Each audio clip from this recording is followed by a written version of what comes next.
नमस्कार जय जगन्नाथ। आज गोटे खुशीर कथा आम ओडिशा ड्राइवर महासंघ कलापर आगु तो ड्राइवर भाई मान जहाँ परिचय था आप जानते जब गोटे वर्दी आम महासंघ गोटे वर्दी की नहीं आम गोटे एकता बनई दिया वर्दीटा भी आम समस्त ड्राइवर भाई मैंने ड्यूटी समय पिंधुंट तो से कथा को नहीं किछि दिन पूर्व आम सरकार पाखे सरकार तो बर्तमान नुआ सरकार जेहतु आसि मीटिंग को आसुना कि आम जी आम ट्रांसपोर्ट कमिशनर सार अच्छी कमिशनर सार को आम आम राज्य कमिटी तरफ एवं किछि दिन पूर्व ओडिशा ड्राइवर मास्टर को किसी आलोचना था तो से आलोचना आम प्रस्ताव देलु जे सार आम वर्दीटा को प्राधान्य दि जाऊ वर्दीटा समस्त पिंधा दरकार वर्दीटा गाड़ी चलला टाइम समस्त ड्राइवर भाई पिंधा दरकार आपंकर जो ट्रेनिंग स्कूल अच्छी छतिया गंजाम आमर ब्रह्मपुर रे आमर बणई सुंदरगढ़ से स्कूल रे जो ड्रेस दौती से ग्रीन कलर ड्रेस दौती तो आपंकर अशोक लीलैंड टेंडर नहीं अशोक लीलैंड लोगो लगे से ठीक अच्छी किंतु आपण ग्रीन कौन दौती वर्दी कौन देती तो से बाबद को आम राज्य कमिटी तरफ आम समस्त आसते अजु भाई आसते आम चैतन भाई मु कटक भाई जड़े आम जाइलु आलोचना बहुत समय है आलोचना आम उपस्थापना करूँ कि से कथा को रखी ट्रांसपोर्ट कमिशनर सार सागे सागे स्कूल को इनफर्मेशन देते जे जो ग्रीन कलर ड्रेस बंद कर वर्दी दि जाऊ बहुत खुशी कथा आम ट्रांसपोर्ट कमिशनर को ट्रांसपोर्ट विभाग समस्त कर्मकर्ता को आम ओडिशा ड्राइवर महासंघ तरफ बहुत बहुत धन्यवाद जेहेतु आज से कार्यटी आम सफल कर बर्तमान देखुए छतिया जातु ब्रह्मपुर जातु आमर बणई जातु जो जगह जी ट्रेनिंग स्कूल बर्तमान वर्दी दिया वर्दी आम टी सार्ट दौती कि वर्दी कलर दौरान से बहुत खुशी कथा और निहाती आपण मैंने जो मैंने बर्तमान ट्रेनिंग करुती तो समस्त टे कमेंट देवे कमेंट टे फोटो देवे आ वर्दी देखु समस्त माने ट्रेनिंग स्कूल रे दिया माने भावतु जे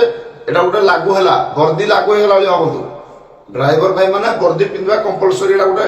मान्यता हुए तो सरकार तरफ जी लिखित कर दिया गोटे हिसाब से दिया भावतु कौन पाई समस्त ड्राइवर भाई मैंने लाइट रु हेवी करेंगे निहाती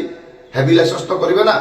आपण मैंने तो ट्रेनिंग स्कूल जी ना आउ गोटे जिन कहूँ गोटे पॉइंट किसी भाई मैंने ट्रेनिंग स्कूल मसे रोचे मसे रहा लस हो कि लस ना भाई जिते गाड़ी आम शिखु ड्राइविंग शिखुती से वर्ष 1.5 वर्ष 2 वर्ष भी हेल्परिंग करा पड़ूला तो जब गवर्नमेंट ताक तरफ बिना पैसा आपको हेवी लाइसेंस दूसरी आगुरी आप 10,000 15,000 करते हेवी करवाई बर्तमान आजिका डेट्रे गवर्नमेंट बिना पैसा कौन पैसा ना बिना मूल्य आपने लाइसेंस हेवी करेंगे फास्ट कथा सेकेंड कथा आपको स्टाइपेंड मिल गवर्नमेंट तरफ आपको स्टाइपेंड मिलूँ जी दिन आप रही खाइबार रही सब सुविधा गवर्नमेंट देवे बिना पैसा खाइबार रहा सुविधा आपको शिक्षा देवे आउ गोटे जिन मन रखिए आपने समस्त ड्राइवर भाई मैंने शिक्षा केवे सरेनी शिक्षा केवे सब शिक्षा मैं पाइगली भावतुनि कि कौन ड्राइवर भावते मुझे सब शिखी जाइए ना आमको बर्तमान नुआ नुआ टेक्नोलोजी गाड़ी बाहर तो से ट्रेनिंग करवा आमको निहाती जरूरी अच्छी आ समस्त ड्राइवर भाई मैंने भी हेवी करने कंपलसरी जी तो समस्त वर्दी पिंधा पड़ो तो ये गोटे लागू होगा वर्दी निहाती आम खुशी लगुच जे वर्दी लागू होगा नेक्स्ट कथा आमर 108 पेट्रोल टांकी लक्ष्मी बस ये जो कर्मकर्ता माने बर्तमान जो टेंडर नहीं जो प्राइवेट संस्था मान जो अलग कलर ड्रेस देती आम बर्तमान आलोचना रखू आगामी आम बोर्ड मीटिंग अच्छी कम दिन भितर आम निहाती आम ड्राइवर महासंघ तरफ आम एकता महामंच तरफ आम निहाती उपस्थापन करूँ जे वर्दी की प्राधान्य दे जाऊ आपण मैंने ठीक अच्छे 108 आपंकर जो टेंडर नहीं कंपानी तार से लोगो लगे पारे किंतु वर्दी कलर ड्राइवर भाई मैंने वर्दी कलर गुटे सारा ड्राइवर समाज को गोटे कलर रे किंतु जेकोसी कंपानी जमी इंडियन ऑयल तार निजर से इंडियन ऑयल लोगो लगे मारुति सुजुकी से मारुति सुजुकी लगे लक्ष्मी बस लगे आमर जहाँ भी निज निजर 108 समस्त कर्मचारी निज निजर जो एजेंसी मान लोगो लगे पारे कि कलर हवा कथा वर्दी या निहाती समस्त जो एजेंसी मान को वीडियो माध्यम अनुरोध करी निहाती आपण मैंने सरकार तो निहाती आगामी दिन आपको लेटर देवे जड़े आगु आपण चेंज करने चेष्टा करूँ समस्त एजेंसी भाई अनुरोध करूँ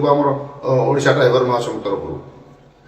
तो निहाती आउ गोटे जिन बर्तमान आम रेनू किसी भाई मैंने अपोज करते ना रेनू 2 दिन 3 दिन आमको जावाक पड़ू ना किसी असुविधा नहीं आम 2 दिन 3 दिन 4 दिन भी जातु कौन असुविधा नहीं आम जो रेनू कर हाँ एति कथा अच्छी रेनू जो आम 3टा 4टा जो जगह अच्छी से जगह को आम केमती 30 जिलार रेनू हम तापाई आम निहाती एथर आम मीटिंग आम उपस्थापना करूँ जे 30 जिलार रेनू जो 2 दिन जो 3 दिन जो ट्रेनिंग कराऊे 30 जिलार हो कौन जड़े आउ गोटे जिलार आउ गोटे जिला जाकि समय नष्ट हो 30 जिलार से ट्रेनिंग करा ट्रेनिंग रे फायदा रोज समस्त ड्राइवर भाई मैंने आप ध्यान रखा दरकार बर्तमान नुआ नुआ सब गाड़ी बाहर ନୂଆ ନୂଆ ସବୁ ସିଷ୍ଟମ ହଉଛି। ତ ଆମେ ଯେତେବେଳେ ଗାଡି ଶିଖିଥିଲେ, ଆମେ ଯେତେବେଳେ ଗାଡି ଚଲାଉଥିଲେ, ଆମେ ଯେତେବେଳେ ଲାଇସେନ୍ସ ବନେଇଥିଲେ, ସେତେବେଳେ ଏଇ ଗାଡି ନଥିଲା। ତ ଆମକୁ କିଛି ଶିଖିବାର ବି ଅଛି। ତ ସେଟା ଆପଣମାନେ ମାନିପାରନ୍ତି ନ ମାନିପାରନ୍ତି, ସମସ୍ତେ ମାନିବାକୁ ପଡିବ ଯେ ଆମକୁ କିଛି ଶିଖିବାକୁ ପଡିବ। ଆମେ 2 ଦିନ 3 ଦିନ ଯୋଉ ଟ୍ରେନିଂ ଦେବି ସେଟା ବି କିଛି ଲସ୍ ନାହିଁ, ସେଟା ଷ୍ଟାଇପେଣ୍ଡ ଆକାରରେ ସେମାନେ କିଛି ଆମକୁ ପଇସା ବି ଦଉଛନ୍ତି। ଷ୍ଟାଇପେଣ୍ଡ ଆକାରରେ ଖାଇବାର ସୁବିଧା, ରହିବାର ସୁବିଧା ଦଉଛି, ତା ସାଙ୍ଗରେ ମାଗଣା, ସମ୍ପୂର୍ଣ୍ଣ ମାଗଣା, କୌଣସି ଆମକୁ ପଇସା ଲାଗୁନି। ଏଟା ହଉଛି ସବୁଠୁ ବଡ କଥା। ଆଉ ନିହାତି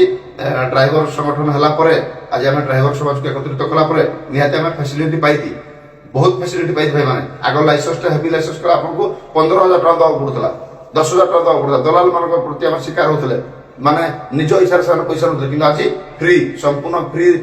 ଖାଇବା ରହିବା ସମ୍ପୂର୍ଣ୍ଣ ଫ୍ରି, ତା ସାଙ୍ଗକୁ ଆମକୁ କିଛି ଶିକ୍ଷା ଦଉଛନ୍ତି। এটা ସବୁଠୁ ବଡ଼ କଥା। ଆଉ ସରକାରକୁ ଆମକୁ ଆମର ଦାବି ପରେ, ଆମେ ଆଲୋଚନା ପରେ ଆମେ ସଫଳ ହେଇଛି ଯେ ଆଜି